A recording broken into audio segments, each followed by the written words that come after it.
Hi, this is Emily Amadhia Albee, and you're listening to Nostalgiaverse. Greetings, Earth. Welcome to the Nostalgiaverse. Hello and welcome. I'm Katt, and with me here is Alex. Hello. Today we've got a very special guest, well known in a number of circles, animator, singer, songwriter, Amadhia.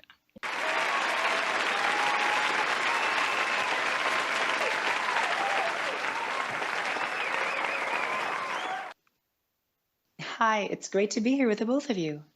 Hello. You've done a number of really cool stuff in your career. How did you get started in animation, CGI animation? Oh gosh, I always wanted to be an animator ever since I saw my first Disney movie, and I thought, I want to be a part of that somehow. And I got involved in computer graphics because I was always pulled to computers. And when I was 9 years old, back in 1979, I decided to save up cans and bottles. Growing up in Michigan, they have a 10-cent refund on that. So after about a year of collecting cans and bottles, in 1980, I had enough to buy my first computer, which is a TRS color computer. And it had 16 kilobytes of RAM on it, which I promptly opened up and then replaced those chips with 32 kilobyte chips, and then eventually soldered another bank of 32 kilobyte chips on top of that, piggybacking to have 64 kilobytes worth of memory.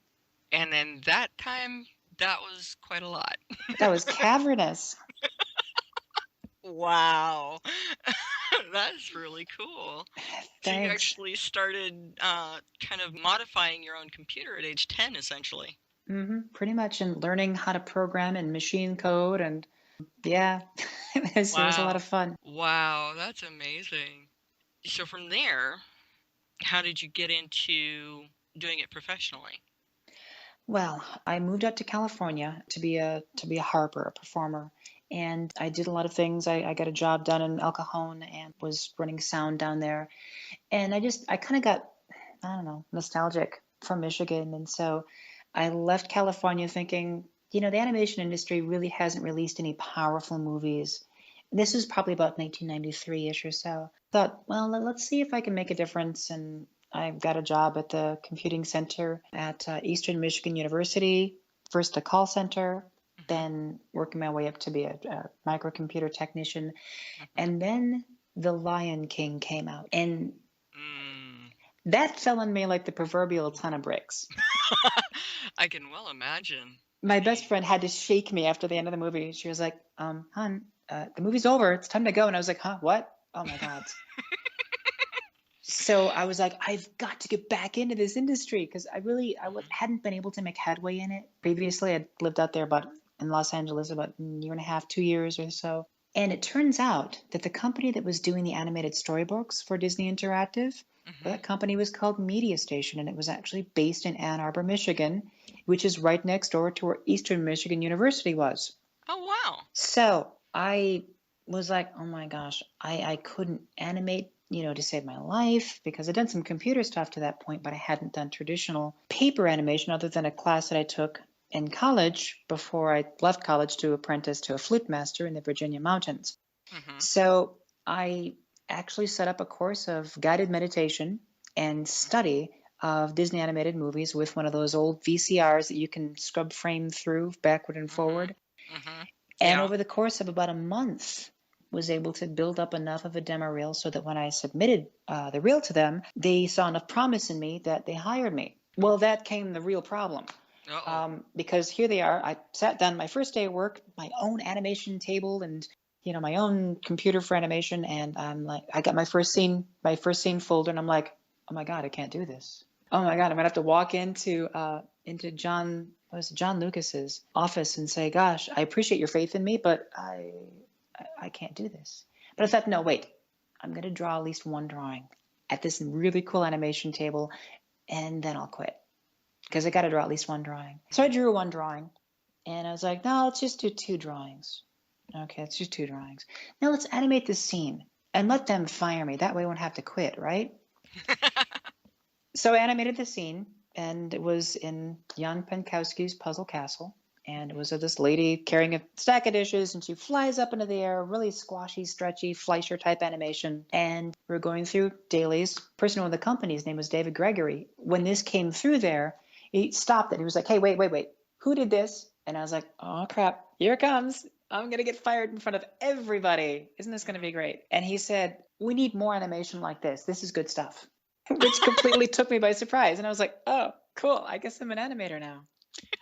Very cool. Very cool. Total 180 to what you expected. Oh, it was fantastic. I was so petrified. But I mean, you've got to have the courage to do what you think you cannot do and just own it, whether it's sink or swim. And people have said, "Oh, I bet you had this talent built into you." And I'm like, "No, I'm just too dense to recognize a setback when it hits me over the head." So yeah, keep at it. If you've got a dream, don't take no for an answer. Failure only happens when you choose to stop picking yourself up off and dusting yourself off and keep on moving forward. Right, exactly. Recent movie, speaking of animation, Zootopia, one of the key song in that is Try Everything. Absolutely. And yeah, it's absolutely true. What you're saying, it falls right into that. It's absolutely true. I'm so glad they had that as one of the primary messages, I within know, that movie. right? So daring, and it's serious. Hats off to them. Oh, Really, yeah, really big impressive. time. Big time. As little bitty bunny, and she becomes a police officer in the biggest city in that entire culture. So it's like, wow. And yeah, it's dare to dream, dare to try. And that's the whole message there. And that's been my motto that I've written into, well, things ever. I mean, it's been recorded in my books. This book is dedicated to everybody who dares to dream out loud. Looks like what was your first professional, as far as the animation that you've done, what was your first professional project? The first professional project would have been through Media Station, and that would have been Jan Pinkowski's Puzzle Castle. After that, I did some work on 101 Dalmatians animated storybook, Hunchback of Notre Dame animated storybook. Then I moved. There was a couple of other smaller projects in that group, but then I moved over to Activision, where I was lead animator on Apocalypse. It was a great project. I loved the people that I was working with. I even still keep in touch with one of my best friends there from that time. What all were you doing on Apocalypse? Well, we were using 3D Studio Max. I think it was even before it was released. And I was just, honestly, I was doing the idle animations and just the generic animations because they had a difficult time locking any final assets. To the point, right, to the point where I was like, guys, I want to be on a project that ships. And they wouldn't let me off of that project. And so I said, when is this project going to ship? And they gave me a date. I said, okay, that's my end date. That date came, and they hadn't even locked a single level. They kept on just re-envisioning it, and I'm like, this is stupid. Oh, Sorry. wow. Yeah, and so that date came, and they're like, I was like, all right, hey, last day. And they're like, what? I was like, don't you remember? And they're like, oh, you were serious? And I'm like, yeah. And they were like, you want to work from home? And I'm like, no, I want to work on a project that finishes, that ships. So I left. However, nostalgia, even back then in like 96, 95, whenever that was, they wanted me to do some color cycling animation. And so they tried to get me to do that on Photoshop. And I was like, I've got a better tool for this. Can I go home and bring it in? So I brought in my Amiga 1200. Well, the art director was like laughing at me, making fun of me. He was like, oh, that's such an old POS, blah, blah, blah. So I showed them, it was a animation program called Brilliance that had two branches to it. You could activate the full color version or the color palletized version, which was designed perfectly for doing color palette animations. And I did this thing that they would have given me an entire day for in like half an hour, 15 minutes. And I was like, see, this is why this is cool. And afterwards, the art director, who had previously been making fun of me, turned to the director and said, hey, man, can I get one of those? Oh, my gosh. That's hysterical. Well, hey, you proved him wrong. And you proved that, yeah, this older equipment can do the job. Depending on what the job is, you don't throw away that old equipment because you never know when you're going to need it. Absolutely. And so much of what was done back then was done without the thought of having to protect it from hackers and all these other types of things. So it was so Hmm. much faster Yeah. than the stuff that we have on machines that are thousands of times faster than that old hardware. Hmm. I long for those days. Computing back then was easy. It was simple. Oh, yeah. Oh, definitely. On your IMDb, it lists a few things that you've done. There's also Babylon 5. Ah, yeah. I loved Babylon 5. I loved the show. I loved Hmm. the people I was working with. Honestly, when people ask me for what is my best, most enjoyable experience working in film, television, or games, Hmm. it has to be my time working on Babylon 5. John Copeland was the producer on it, and he is, to date, the best producer I've had the chance to work with. We were pioneers back then. We were working on DEC alphas and working with things like FX32, which was a program that scanned a 16-bit program and recompiled it to operate for a different processor core. Oh, wow. Because this is running on DEC alpha, it was an alpha processor, but running Hmm. Windows, and so it could actually cross code on its own for a different processor type and kind of OS type core. Oh, wow. Yeah, so it'd be like if you had a program that was written for a Macintosh and you just Hmm. ran it on a PC and the PC analyzed it and recoded it and said, here, this is how it runs on a PC. And the next couple of times you run it, it'll be optimized and run even faster. Wow. And we had people working for us who had never worked on computers before. One guy in particular, he was a photographer. Hmm. So he understood how light worked. Hmm. And after he got the handle of what the different buttons did, Hmm. his shots started to look better than the rest of ours because he was a photographer. He understood what made something look good, framing, lighting, etc., etc. Yeah, light and shadow contrast and all of that. Yeah, one of the things that I loved, those of you listening, this is back in 98, okay? One of the things that I loved about Babylon 5 is they got the physics of the space battles correct, Yeah. which you don't normally see in sci-fi. Hmm. They still act like airplanes flying through the atmosphere. But in this, you have one of the Star Furies just going gangbusters and then just whips around and is still going in the same direction at the same speed. It just flips around the other way and shoots what's chasing it. I was Hmm. like, they did it right. I was I was just Well, in a lot of the th- character animation with some of the CGI characters was like, wow. thank you. At that time too. It was like, My forte, they brought me in for that. I didn't do much in terms of the Star Furies mhm, or the other animations that or the other machine animation. I pretty much just did the character stuff whenever they had characters. But we had meetings with the JPL, which was local too. It was not too far away from where we were in North Hollywood. We would talk with them about how this would actually work, and so that was a real help. My biggest role there, other than the character work in the series, was in working with them on Third Space. mm, yeah, the one of the TV movies, one of 6 TV movies that went with the series. Yeah, and one of my favorite shots in there was a shot that they didn't think could be done with the technology that we had. It was one of the shots where Sheridan was supposed to be flying through these series of tunnels out of the artifact with that, as they nicknamed it in-house, the evil seafood salad, um, chasing him. Oh, wow. Well, the live action plate that I had been given was just the actor, Boxleitner, standing on a dolly, Hmm. being pushed, I'm assuming, a certain direction with the camera also on a dolly being pushed in the same direction, same speed. So the result of this was him basically not moving on screen, just kind of shaking a little bit. Hmm. And I'm like, no, we've had this culmination of this thing building up to this moment. This has to be epic. And I explained the idea to John Copeland, my producer, as far as how I could rig this guy with inverse kinematics and the spacesuit that I built and have him flying out there. And he said, no, that'd take a week to do. We haven't got that. And I'm like, can I stay late off the clock? I will do this for free. And if you don't like this shot, please let me know. And you can just throw it away and I'll do the other thing. But this I'm giving to you for free because I know how cool this can be. Hmm. So I rigged up the suit. Gosh, this was well before we had any kind of the easy stuff. I mean, these kids nowadays have it so easy. Back then, we had to use a thing called Puppet Master, which if you do a search for Lightwave and Puppet Master, you'll be like, how did people work this way. This was even before Sock Monkey. Wow.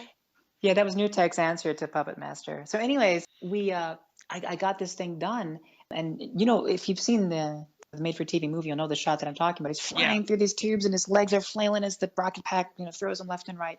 Sent it into the farm to render, came back the next morning, built an animation of it and showed it to John, and he was floored. And I'm like, see, this is what we can do if we don't buy into the limitations that everybody else thinks that we should have. And he's like, by gum, this is amazing. And I'm paraphrasing there, of course. Yeah. And that shot made it into the final. Nice. Yeah, I actually have all of Babylon 5, the series, and the TV movies on DVD. Oh, And very I've seen cool. them. I've seen them a few times. I've sat and watched them, and it's that good. I love that series. It was a great series. And any of you who are listening have not seen that, go watch it.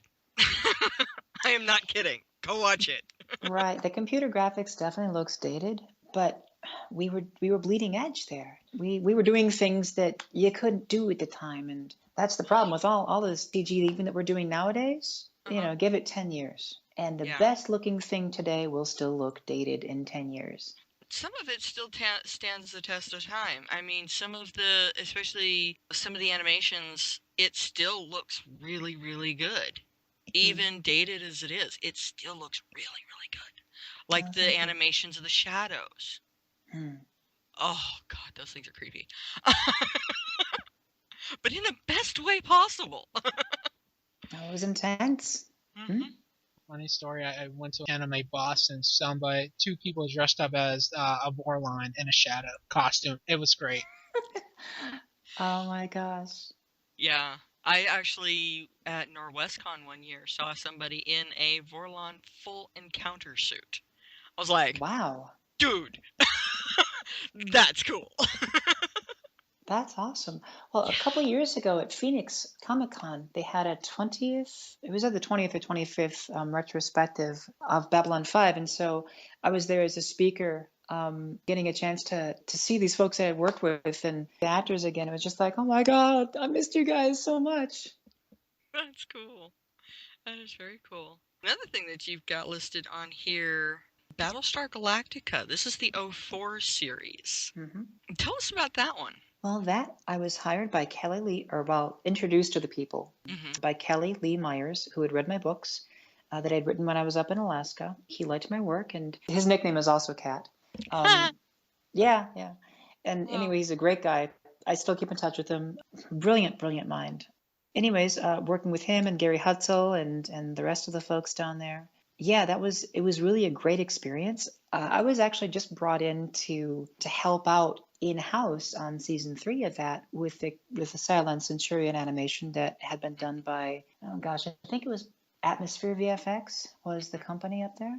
Anyways, and so like for the first couple of weeks there, they didn't have work for me to do, and so I prepared a lot of puzzle pieces, which I like to work in a way that you can fit things together so that you work smarter, not harder. And in the end, I actually took over the majority, probably like 95% of the shots for the Silent Centurions because of how this was streamlined together. When we were doing the episodes that the Emmy got, or that the show got the Emmy for, what is it, 302, 303, I think it was? Or is it 5 or 6? I forget. Anyways, Exodus, I think was the name of the title of it. They were trying to do bounce radiosity lighting, which is where you have each light throws a photon, and when it strikes a surface, it scatters based upon the surface properties and emits a bunch of other photons, which creates this beautiful, realistic look, but takes forever to do. And so I had taken this concept that had been widely used at the time, which is where you attach a bunch of lights to a null and you spin that null in a certain way so that it doesn't produce recognizable noise patterns. It gives you the same sort of look as radiosity bounce lighting. And what I did was I took the dome images that they had and treated them like stained glass windows and had the spinning light ball, which I kind of modified the math for the spinning so it looked even better. Raycasting shadows through that, which gave the result of the full radiosity bounce lighting with an image.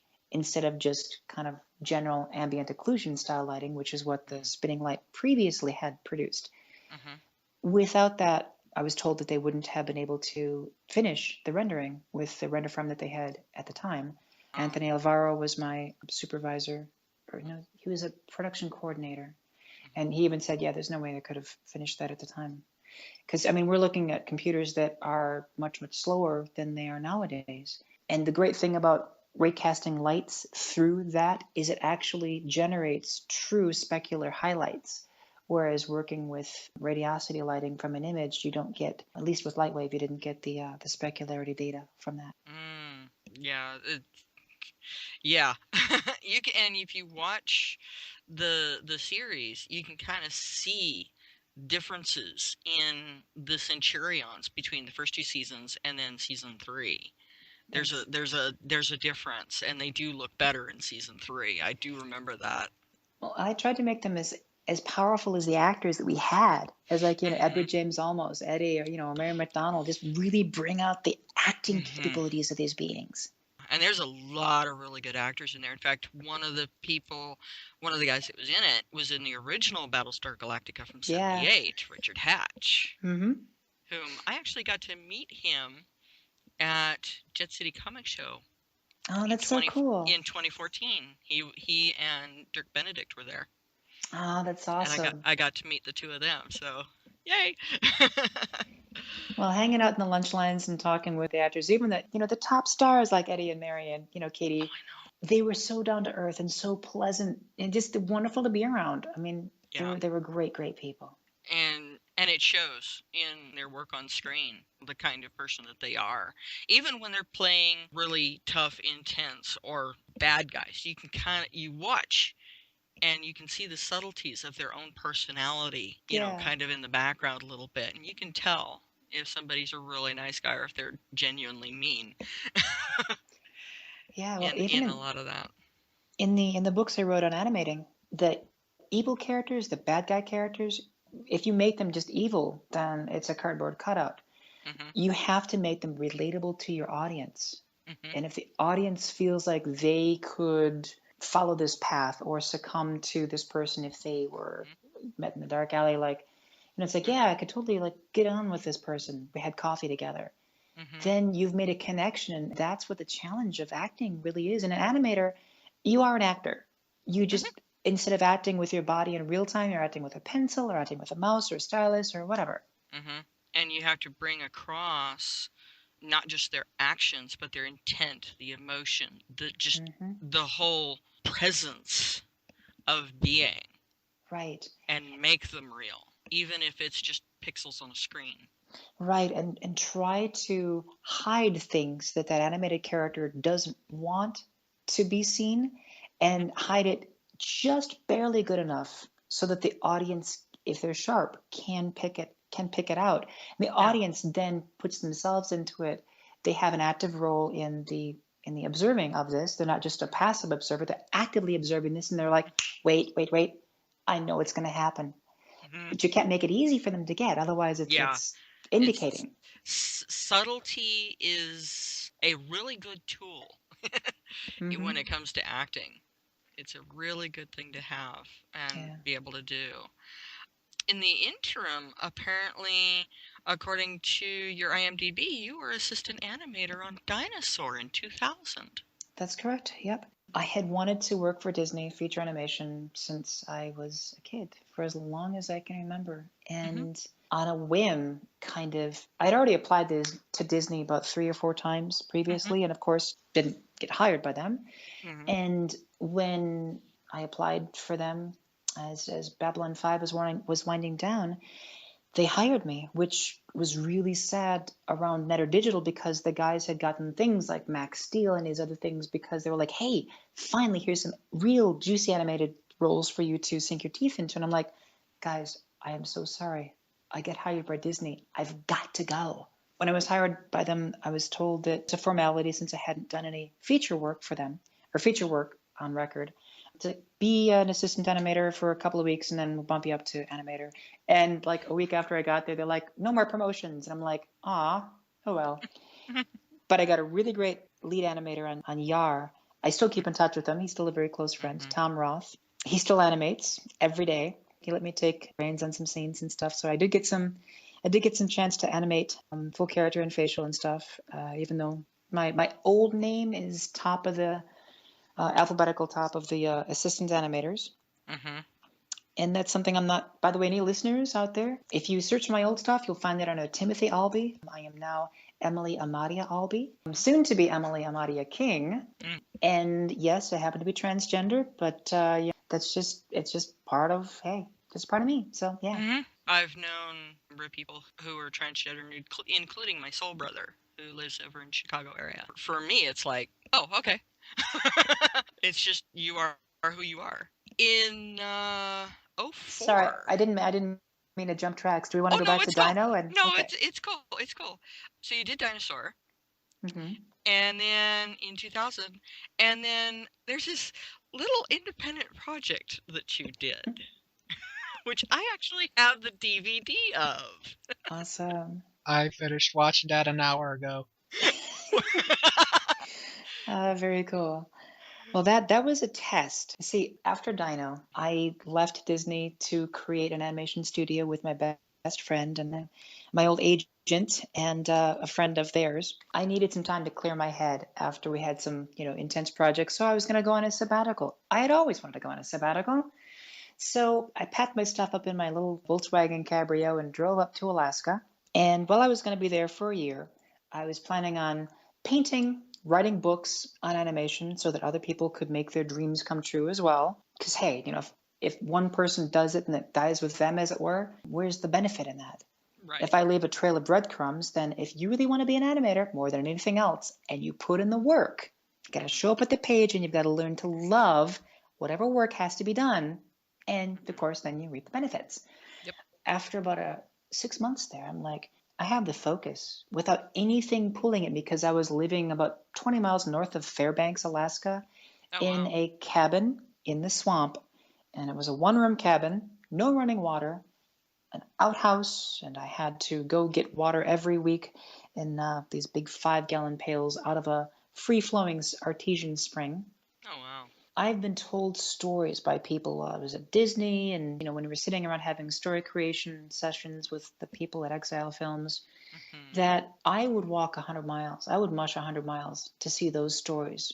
These stories that these guys are talking about, these things that they would do if they ever had the time, or in their minds, the hundreds of millions of dollars that they felt they needed to do these stories.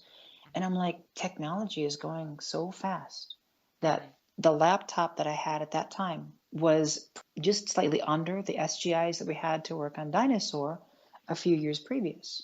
Mhm. And I'm like, no, I've tried to tell people that technology had evolved, and they're like, no, I don't think it's that far yet. And I just said, what else am I going to do? I may as well do this as a test to put this out there so that at least somebody's done it Mhm. and other people can then pick up that torch and run with it and make their own stories, even if they don't have anybody else in their corner that they can depend on, that they know is going to get the work done. Mhm. Yeah, it'll be a lot of hard work. And yeah, it's going to take a lot of time. And no, it's not going to be Disney quality, but it's going to be good enough Mhm. to tell the story. And really, it's all about the story. So Yeah. that was Kaze. Kaze Ghost Warrior, and in fact, it was '04 at a convention where you and I met Mm-hmm. when I picked that up, that DVD, and then here 12 years later, you remembered me Yeah. at the convention back in September that we were at. I was like, oh my gosh. Well, I do my best. And if anybody's out Yes. there that I haven't remembered, I apologize. Yeah. There's so many tens of thousands of people that, Oh, I know. when you're guest of honor, and I was flown to Spain in '04 to speak with people from Pixar and Brown University at the European Association of Animation Film. You meet Mhm. with so many people. You do your best. And Yeah. I was like, oh my God, I knew you. So Yeah, because you're getting ready to do one of your panels, and you're standing there, and you look over, and you start waving at me, and I'm like, me? And you're like, yes, you. And I'm like, hi. And we're clear across the room from each other. And then, yeah, we got started talking, and I ended up doing that one drawing for you. Thank giving you. you the drawing. It's Uh, beautiful. yeah, and you did this in '03? Yep, '03 to '04. I gave myself 6 months of production Mm-hmm. because that's what, at the time, I understood the standard production for a 22-minute or half hour with commercials television show to be Mm-hmm. given. Mm-hmm. And if you watch the DVD, you'll see Timothy Albee, my old name, Mm-hmm. amongst all these different slots that I'd sit there and watch my favorite Pixar movies and Disney movies and jot down the positions that people had. And Mm-hmm. I put myself into all the positions that I undertook as kind of a tongue-in-cheek, sort of like, wah, wah, wah. Yeah, yeah, it Yeah. was supposed to be funny. It was supposed to be dorky, geeky, nerdy humor. Yeah, one of the things that I grew up doing is when we would go to a theater to watch a movie, I would stay all the way through to the end of the credits. And that was my way of showing respect and giving homage to the literal village that it took to make these movies. Absolutely. And I And respect that a lot. it got to the point where I was recognizing individual names on Hmm. there. It's like, oh, I remember this person did this, this, this, and this. And, or this company, there's some of the same people did on this project. And so I started remembering. And back in the 80s, I started watching a show called Movie Magic. Hmm. I don't know if you remember that. I don't. It was all behind the scenes on how they did the special effects in the various scenes, from fire effects to practical animation effects, CGI, from matte paintings to, back then it was blue screen, to different things. And there's one particular thing that I remember distinctly, and I don't remember what movie it's from, but it's this black rhino with glowing eyes, and it's charging towards you. And there's this like clouds billowing off of him, and I know how they showed how they did that scene, Hmm. and it was an animatronic stuck submerged in water, in a tank of water, with the camera right up against the glass at one end of the tank, and they were pumping white paint through tubes into and then out through pores on the animatronic on the skin. And so as he was charging forward, this white paint would billow out into the water and it looked like clouds. Wow. It was really cool how they did that. And they showed some of the stuff that they did with like Star Wars and some of the other CGI sci-fi stuff. Page Master, I think they covered that one. There was a bunch of different stuff that they did. Included things like voice acting and how Very cool. they added how they do traditional animation versus CGI animation and voice acting, and putting all of that together. And it was really, really cool. And I really got into it, researching it, looking at all of this, going, wow, they did that. And how they do, like in live action shows, when they show like gunshots and people getting shot, and how they do Hmm. that with the squibs and the little packets of fake stage blood that they would then blow with the squibs to make it look like they've Hmm. been shot, and how they did all of that. So it's like, oh, wow. And I was talking to one actor who actually went through that. I think it was Dean, actually, Dean Aylesworth, up in Vancouver. And he said, yeah, you feel it. When those squibs go off, you feel it. There's a metal plate between you and that little charge that's set off with just a spout of electricity, because you've got a wire that runs through. But even with that metal plate between you and it, you still feel it. Oh, no So doubt. okay, yeah, I've been shot. Time to fall over. And you react to it. It's natural, because I knew that they had those metal plates there to protect the actor in question, so that it wouldn't hurt them. And I asked him, I said, do you actually feel it? He goes, oh yeah. Which is really cool. So yeah, I got into a lot of this when I was growing up, just really loving how then the more I found out about how they did it, the more magical it became for me. Absolutely. Like the olden days where they had to fake it. They couldn't do this stuff like now when you want smoke, you just set up a particle generator. Mhm. But like you were talking about with the rhino and Mhm. pumping white paint out through the pores. Mhm. or how we had to do smoke and flames and all that stuff like that back on Babylon 5, and Mhm. even to a degree Battlestar. Mhm. Exactly. Getting into the film industry, movies, television, animation, there's so much there that can be done now with modern technology, both live action and CGI. There is, rather than, and this has been something that's been wearing at me because there are schools that I could teach at, but to train people up to go into Hollywood where it really is, it's almost getting overpopulated with artists, Mhm. and to be a cog in a very big wheel. Mhm. I don't know if I could recommend that anymore. Back in the heyday, oh heck yes. But now there's so many people wanting to go in there. But what I'd love to see, what I would love to see with all my heart, is to see groups of people getting together and Mhm. making their own projects. Mhm. YouTube is beginning to foster this with YouTube Red. There's so much creativity and story talent and acting abilities and all these other things that people could Mhm. really develop. And of course, you have to bear in mind one very important thing. Mhm.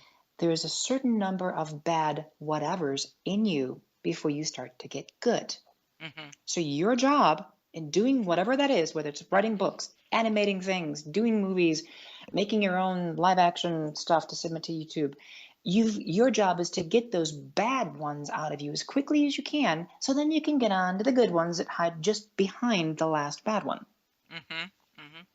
One of the things that I've been going through in recent years, due in partly because of Kaze and a couple of other things that I've found, is independent film. Hmm. And there are film festivals all over the world for these Mm-hmm. that they can you get awards for them. There's Yeah. one recently I actually got to talk to and do an interview with Eric Law Anderson, who did The Looking Planet last Hmm. year. It was released, and over 50 awards at various film festivals all over the Oh, world. that's wonderful. And it's phenomenal. I wrote a review of it, and it's a great film. I came across and actually met Dean Ellsworth and the director Trevor Moroche through finding out about an independent film. It's actually a trilogy, web trilogy, being done in Vancouver called Mr. Somebody. Hmm. And I did a review of part one and got to interview Dean and Trevor. And we're going to interview Dean again next week. Oh, that's Just fantastic. just him by himself for over his career. So yeah, and Dean's a great guy. He's really nice and loves what he does. That's You know, awesome. yeah. And to reiterate to your Mhm. listeners, the first time you do something, the Mhm. question is, can you do it? Mhm. After you complete that project, and you've got to complete it somehow, complete it, ship it, send it to a film festival if we're talking about a film, Mhm. then and only then does the question become, how good can you do it? Mhm. Yeah. My soul brother he taught himself CGI animation, and so he's started working on some projects that he's hoping to actually put out there as full-fledged projects that I'm going to be helping him with. So Oh, he and that's I are wonderful. he and I are working together on that with a couple of other people That to is do that. wonderful. Yeah, and it's all being done with CGI animation That's and great. Well, I wish you in both the program. absolute very best. Thank you. Going back to some of your other projects that you've done, I see there's Lost Treasure of the Grand Canyon. Yeah, that is. The tone sounds like it was bad. Well, they've got some actors in there that I really do like, but they were not, oh gosh, how do you say this? They were not showcased to the best of their ability. My work on that was to animate Quetzalcoatl, which I'm fairly happy with what we did within the time frame and the budget frame that we did. Mhm. But the other project that we did for them, the well, we did a couple others. There's Fireball, which Mhm. again, same thing, not showcased to the best of their abilities. But Mhm. the one that I had the most fun. Oh, and then there's also What If Mhm. with John Ratzenberger. Mhm. If and What If is available on Netflix streaming, or at least it was, and Mhm. that's a good kind of like A Wonderful Life story. Love that. Oh, okay. And then the other one, the last one that I did in filmmaking for a while was Jerusalem Countdown, Mhm. which that was cool. I had a chance to work with the $6 Million Man. Oh, Um, wow. he was a fantastic actor. It's like he's himself, he's himself. As soon as the cameras rolled and I called action, he was his character. And I'm like, holy Katzenberg, that's amazing. Yeah, he's really good. And we had some fun we had Zerk balls. Now instead of doing squibs with, plastering over explosives for the little tiny poofs of paint and whatever, they Mhm. fill paintballs with these little things they call Zerk balls. And I don't know what's in there, but it's like a paintball and you shoot it and it hits and it makes a spark. Mhm. Well, they were shooting in these old houses and they were going to be doing, and people lived in these houses, expensive, Mhm. and they hit the wall with the Zerk balls as one of the characters was supposed to be running out, and the Zerk balls embedded themselves in the plaster and then Oops. exploded. And I'm like, that looks cool, but it's going to be expensive to repair. Ah, whoops.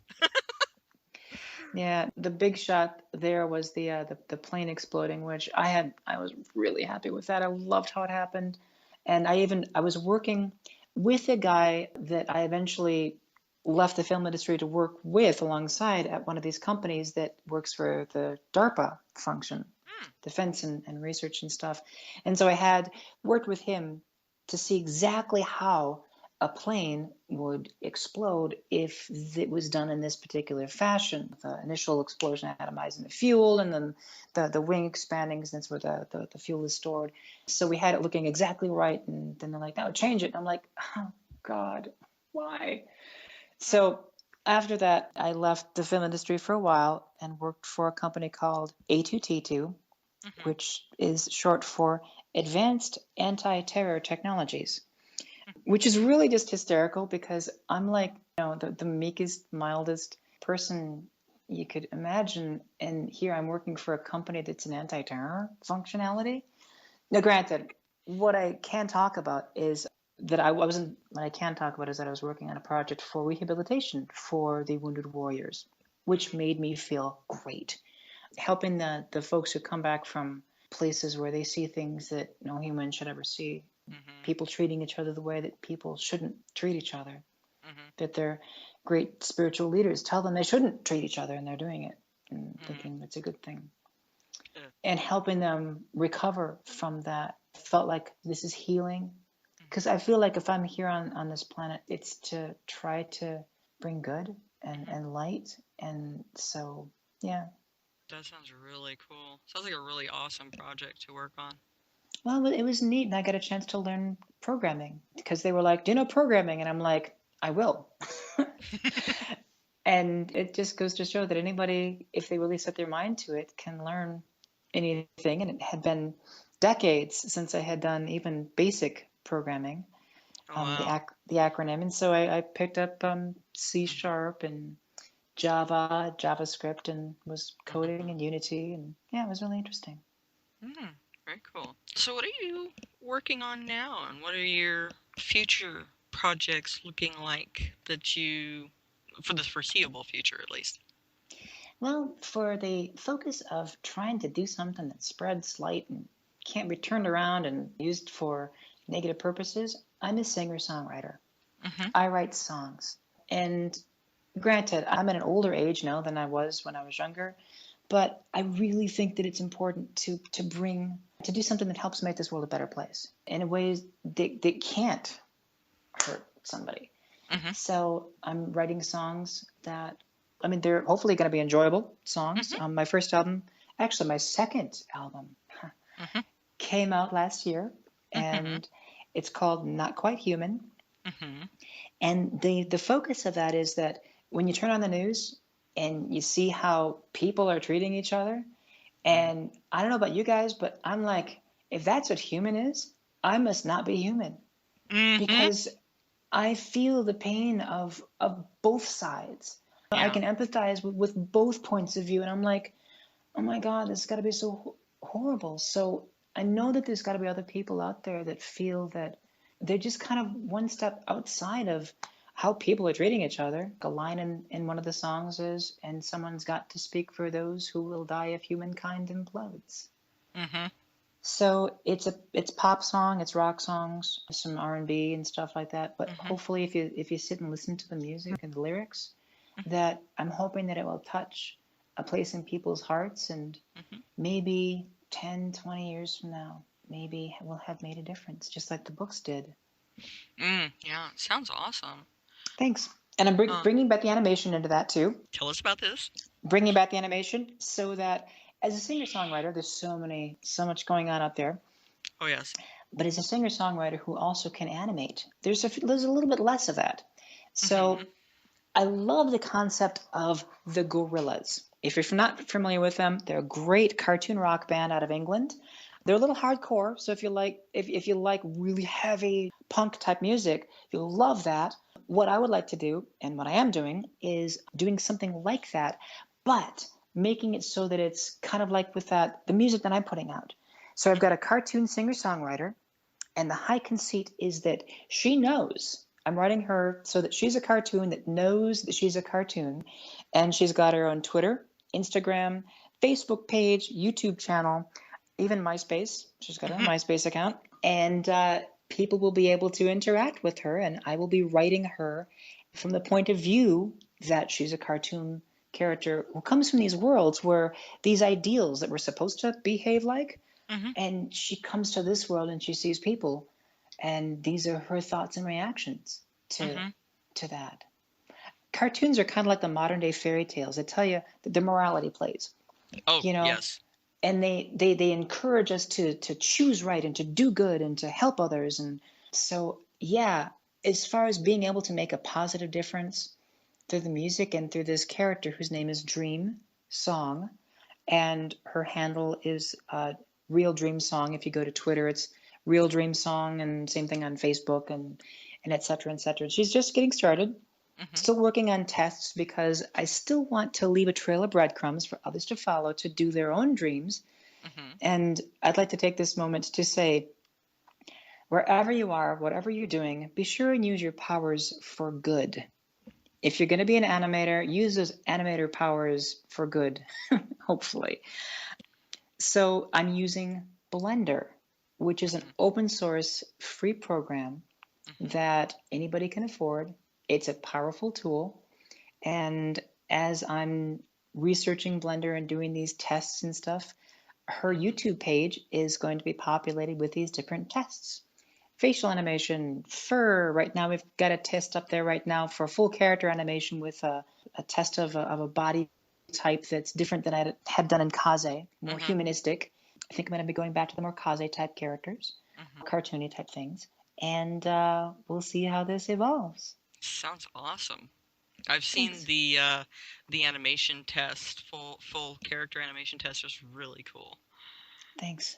It was really cool. I liked it.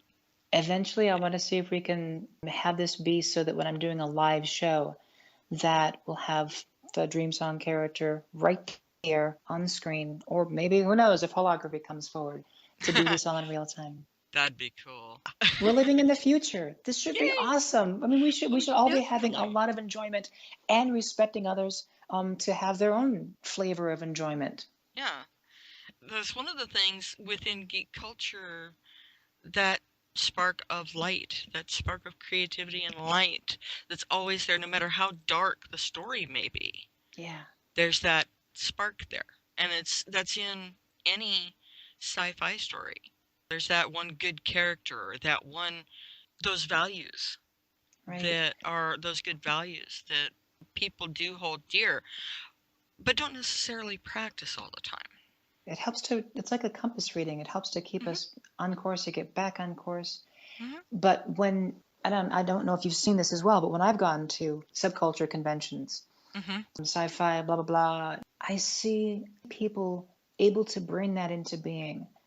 And you've gone to a great convention when it has been so positive, and the people you've been interacting with, even if they haven't been top shelf and doing what it is that they're doing, whether it's art, music, or whatever else, it creates such a positive environment that you actually experience culture shock coming back to the outer world. Yeah. Yeah. But And the things that it's I've seen in a lot of conventions is hmm that you have these artists who have been inspired by other artists hmm and can watch how-to videos on YouTube hmm and have become phenomenal videos, or sorry, phenomenal artists, hmm the likes of which I think could give professional artists a run for their money. hmm There are so many out there. So many people who are really, really good at what they do, and just nobody knows who they are because they haven't had the chance to really shine, Hmm. except just in their own things that they do. And it's one of the reasons why I like sites like DeviantArt Yes. and YouTube and Vimeo is for a lot of independent filmmakers. Vimeo is a really good tool as well, and it's connected to YouTube because a lot of the stuff from Vimeo ends up on YouTube as well. It's sort of a crossover thing Yeah. between the two sites. You go through the independent films. A lot of them you'll find on either their actual website or you'll find them on YouTube. There's a lot of them I found on YouTube that are just like blow your mind. Hmm. There's one called AMP that it's a CGI robot amidst fully live action, and it's really nicely done. I'm like, I want Wow. to see more of this. And there's other ones too that I've seen that again you've got CGI elements in the midst of live action that it turned out really cool and it's photo real. Right. But even amongst these like really top tier level of Mhm. things that have been Mhm. independent, Mhm. there's also the people who are just starting. And that's what I was Oh yeah. trying to address before is that even though you have people who are just getting their feet wet, Yeah. we appreciate the work that they do. We see the level of skill and talent that it goes into it. And even if the beginners may not be up to Disney quality, they will so long as they keep at it.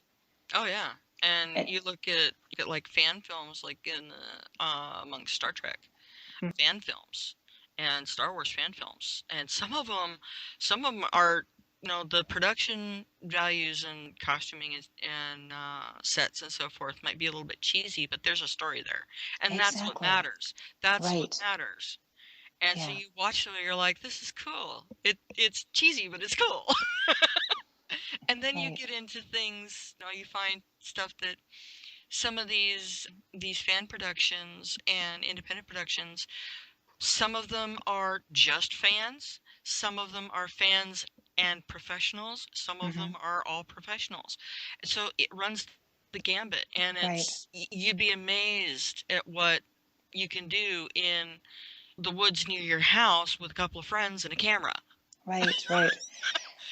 Exactly. And that's talking to your listeners out there. It's like if you want to be doing this and you haven't had experience and you're like, oh, I don't know if I should do this because I'm not a professional, do Hmm it because the only way to become better is to get those beginning things out of you. Just do it and move on to the next one and the next one and the next one. Do it because you're in love with it and you have a story that has to get out of you. hmm I'm a third generation lifetime artist myself. Oh, And that's fantastic. yeah, both my parents were artists. My dad did mostly technical drafting. My mom would do everything from people, portraits and landscapes, all kinds of different stuff, animals. Her father in college painted still life flower arrangements and did a couple of paintings of sailing ships, the big tall ships. Mm-hmm. My father's father was a photographer. Wow, that's So, cool. yeah. That would have been back in the day, wouldn't it have? Oh yeah. He was World War II. He was a World War II vet, and he did photography over Northern Africa during the war. And Oh, wow. he kept up with it as a hobby throughout pretty much most of the rest of his life. Yeah. And so yeah, I'm a third generation artist on both sides of the family because photography is an art form. It really is. Absolutely. Also multi-generational craftsperson because there's on both sides of the family, both grandmothers, and whether it's cooking or making stuff, it's still crafting. Oh, yeah, Uh, absolutely. And you have to start with a blank page. oh That's why yeah. that's why I wish that more people would get into art type things because it hmm gives you the courage to come up against the blank canvas and hmm have the courage to take that step. And Yeah. every step where you could ruin that drawing or painting or stew or whatever. Yeah, my son is he's now fourth generation artist and would be considered second generation writer because I am working on writing a few books, actually. I've got several stories rolling around in my head that's equivalent to about almost 50 books at this point. I'm trying to Fantastic. get them all out there. It's like, oh my God, they're all arguing over, okay, I want to be written next. No, I want to be written next. It's like, ah! Right. Well, and So I know again, exactly what that's like for those of you who are artists and writers out there. You have the pictures and stories arguing over who gets to be done next. Yeah, I know exactly what that's like. right, and those quote unquote overnight sensations, Oh, they are 10 years in the making on average. oh, yes. One of my close friends writes a science fiction romantic comedy with really strong female characters. Her name is Ginny Oh, Koch, mm-hmm. and she's done these Touched by an Alien series.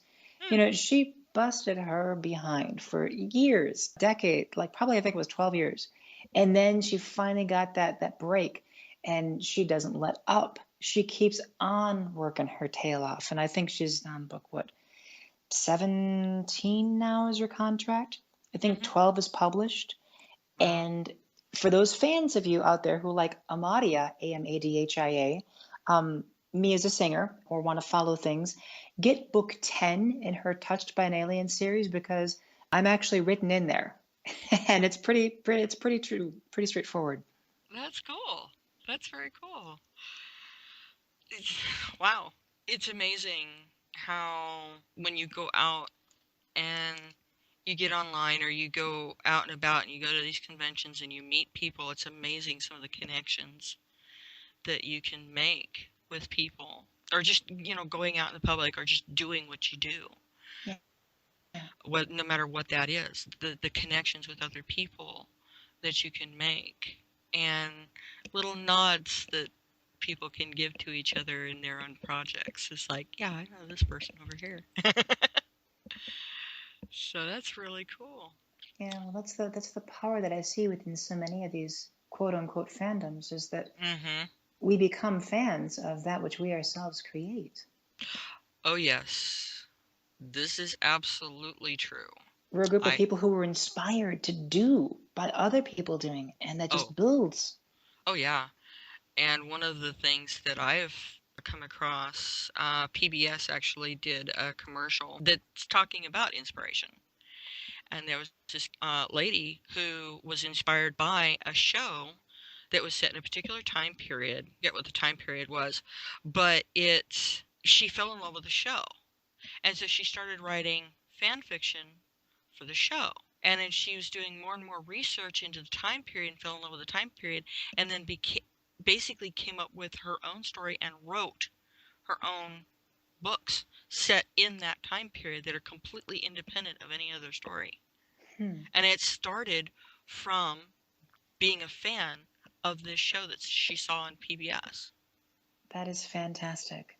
Yeah, I'm one of those, if you're going to do something that you love, start with something that you truly love and truly enjoy.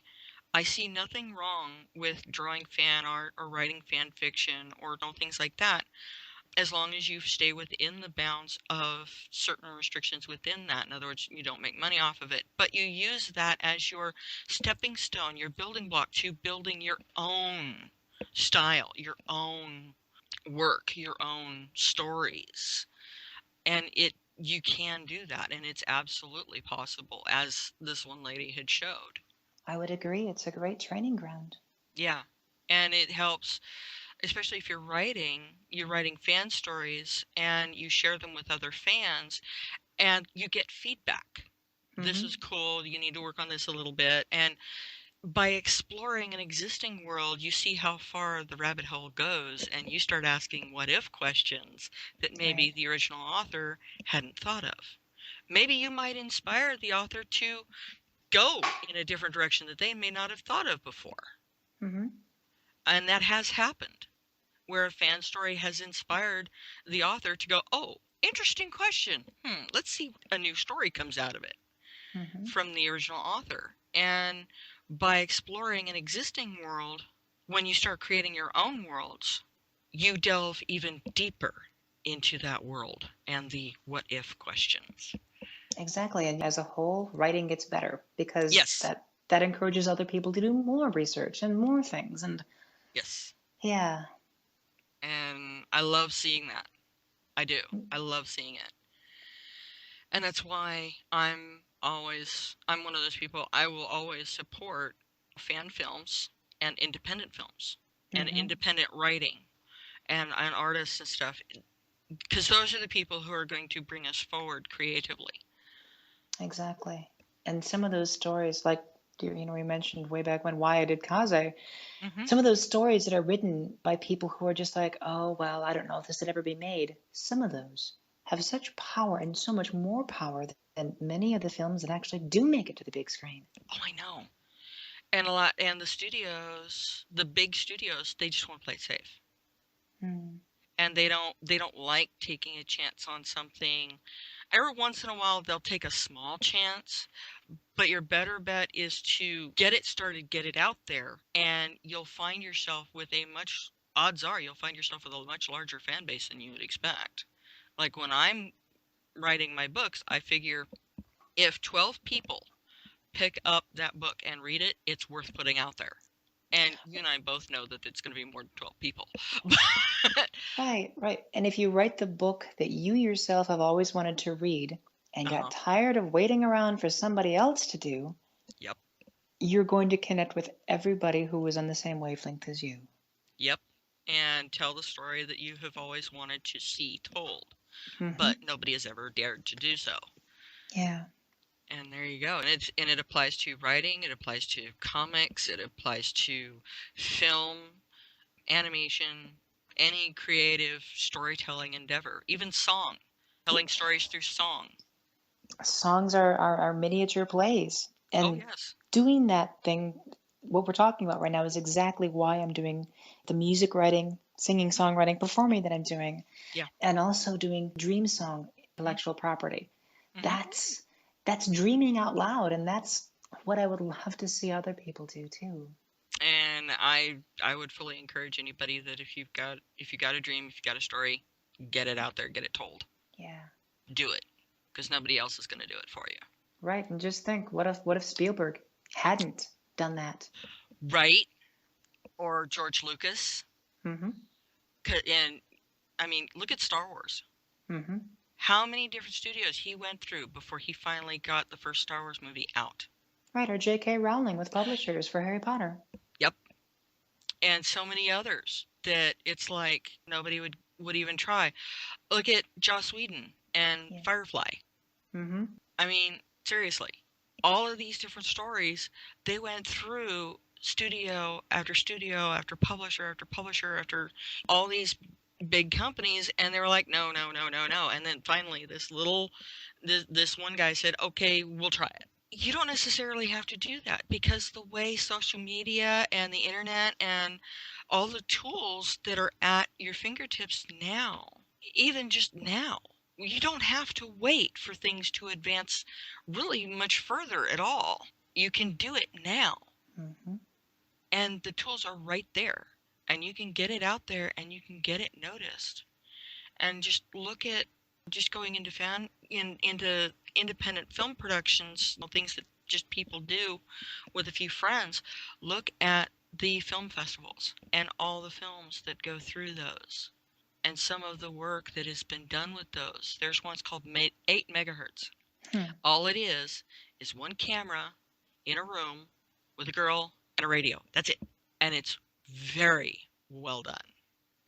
Wow, that's really cool. Yeah. And all they had was a camera, one person, one girl, and a radio, and in a room, and that's all you see. And yet because of the way it was done and the way the story was written and told through her, you see in your mind's eye a whole universe of what's going on or what's been going on. Oh, that's beautiful. It was great. It's dark, but it was really, really good. You know, And on you the can do lighter, that. yeah, you can. And on the lighter side of that, there's an indie film that, if your listeners, it's no longer a Netflix instant, I don't think, but if they can get it by DVD or whatever, The Man from Earth. Mm. That's a bunch of people. It's probably about 8 or so people in a cabin talking. And it's one of the most profound, moving, thought-provoking stories that I've ever encountered. Yeah. You don't need to have, expensive production and a lot of effects and stuff just to tell a story. You can tell a story literally with a light, a room, and a camera, and you, Yeah. or you and a few friends. That's what I am admonishing the readers of my books, because visual effects, animation serves one purpose and one purpose alone, to further the story. Yes, exactly. It's not, you don't do the visuals in spite of the story, you do the visuals because of the story. And you don't necessarily need all of that. Right. Star Wars, Battlestar Galactica, Babylon 5, they're human stories. Even Zootopia, it's a human story. Oh, very. It touches our hearts as living beings. The visuals just serve to allow that story to be told as best as it can be. Yes. Oh, wow. Well, it's been really awesome talking to you. Do you have anything that you want to tell any of your fans that might be listening? Oh, gosh. Well, thanks for tuning in. And if you are fans of Kaze or the books that I've written or the other shows, thanks for keeping the faith and daring to dream out loud. And I encourage you all to check out Real Dream Song on Twitter.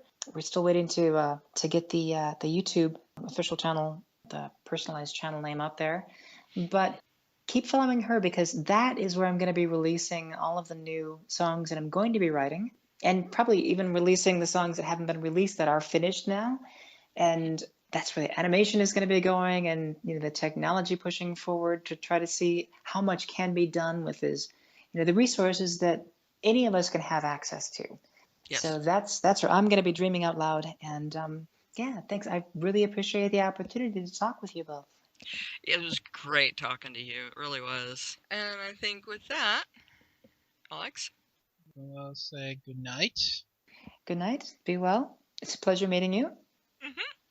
Definitely. Good night, everyone. Take care. Bye-bye. Yeah, we're not quite human.